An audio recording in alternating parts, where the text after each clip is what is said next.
মানে কোনো রকম বসিয়ে দেবে, অথচ হাওয়া আছে, হাওয়াটাও দেখতে হবে যে হাওয়া যেন সমস্যা না হয়। আচ্ছা, তাহলে 10 ইঞ্চি গ্যাপটা কি করে দেবেন, কোনখানটা দেবেন?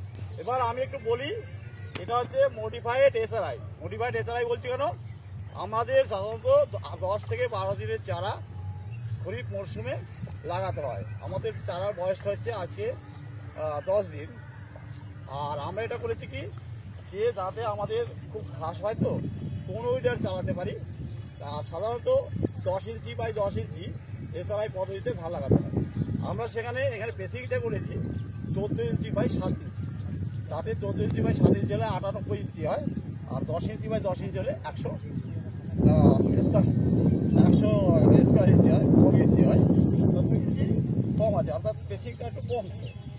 আর এখানে জমির চারপাশে 2 মিটার পর পর সঞ্চয় গাছ লাগানো হয়েছে, যাতে পাখি বা ন্যাচারাল উপায়ে পোকামাকড় আমরা দমন করতে পারি, প্লাস এই সঞ্চয় গাছ থেকে একটা বীজ পেতে পারি। আর যেহেতু এটা হচ্ছে আমাদের স্বর্ণ মাসুরি, এটা হচ্ছে বিডার সিড, এটা আমাদের ফাউন্ডেশন হবে, এটা আমার মার্কেটের হয়ে সার্টিফিকেট হবে, চাষিদের কাছে হবে। আর এই বীজটা থেকে যাতে আমরা বেশি পরিমাণে উৎপাদন করতে পারি, সেই জন্য আজকে আমরা এই খরিফ মরশুমে মডেল ফার্মে আমরা আজকে কাজটা শুরু করেছি। আমাদের এই কাজটা শুধু মডেল ফার্ম এডিও সাহেব বা স্টাফরা করছে না, এখানে যে আমাদের পূর্বস্থলী 1 নম্বর ব্লকে যে ব্লক অফিস আছে, এডিও সাহেব, আত্মা যারা আছে, সবাই মিলে এই যে একটা মডিফাইড এসআরআই পদ্ধতি, সবাই একসঙ্গে আমরা এই কাজটা করছি। কারণ এটা একটা নতুন, কারণ আমরা যেটা জানি 10 ইঞ্চি বাই 10 ইঞ্চি, আর বিশেষ করে ঘাস মারার জন্য আমরা বিভিন্ন রাসায়নিক ওষুধ দিয়ে থাকি, যাতে আমরা 15 উইডারটা চালাতে পারি 10 থেকে 15 দিন অন্তর। সেই জন্য আমরা লাইন থেকে লাইনের গ্যাপটা বেশি দিচ্ছি, যাতে 10 থেকে 10 দিন পর পর যদি আমরা 15 উইডারটা দিতে পারি, তাহলে ঘাসের সমস্যাটা আসবে না। প্লাস ধান লাগানোর পর জমিতে একটা গ্যাসের ভাব হয়, সেই গ্যাসটা কেটে যাবে। এতে কী হবে, আমাদের এসআরআই পদ্ধতির যে পাশখানির সংখ্যা সেটাও ঠিক থাকবে এবং ধানের পরিমাণটা আশা করি বাড়বে।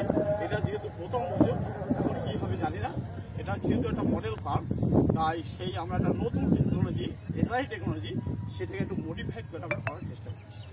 এটুকুই আমার বক্তব্য। আজকে আমাদের সামনে এখানে উপস্থিত আছেন আমি হর্ষিত মজুমদার, এডিএ মডেল ফার্ম, আর আমাদের সঙ্গে রয়েছে আমাদের ব্লগে এডিও সাহেব পরিতোষ হালদার,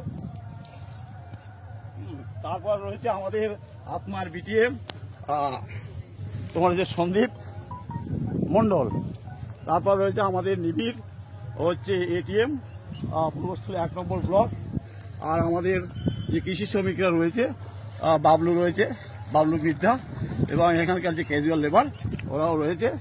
আশা করি এটা যেহেতু এবার নতুন বছর, কি ফলাফল আসে আমরা একটু নতুনভাবে চেষ্টা করছি, অর্থাৎ এসআরআইটাকে একটু মডিফাইড করে করার চেষ্টা করছি।